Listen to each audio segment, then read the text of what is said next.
Noah's Ark has been found. Remember the story about Noah's Ark. So God said to Noah, I am going to put an end to all people, for the earth is filled with violence because of them. I am surely going to destroy both them and the earth. Genesis chapter 6 verse 13. So make yourself an ark of cypress wood.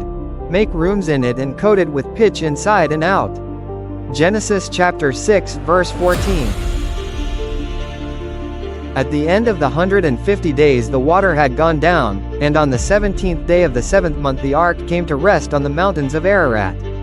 Genesis chapter 8 verse 4.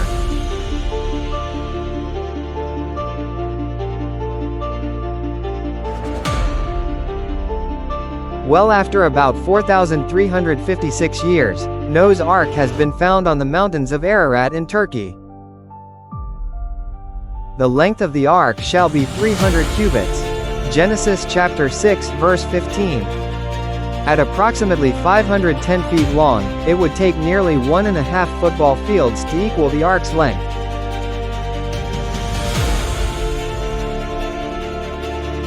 I lift up my eyes to the hills. From where does my help come? My help comes from the Lord, who made heaven and earth. Radar uncovers Noah's Ark on the lower mountains of Ararat.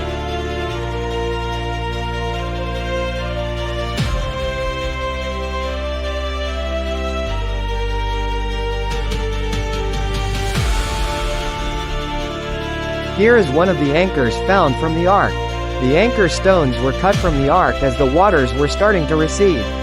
We will look at the sea anchor stones or drobe stones found in this village about 15 miles from the ark at the end of the Valley of Eight. You can see Wikipedia and search for sea anchors to learn more about how they can keep a ship facing oncoming waves when the stones were attached to the front of the ship.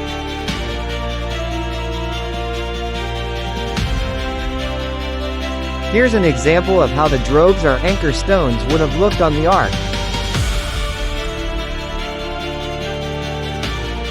Just as it was in the days of Noah, so will it be in the days of the Son of Man. Luke chapter 17:26. Just as God judged the world in the days of Noah with a flood, His word warns that the present heavens and earth are reserved for fire, being kept for the day of judgment and destruction of the ungodly. 2 Peter chapter 3 verse 7.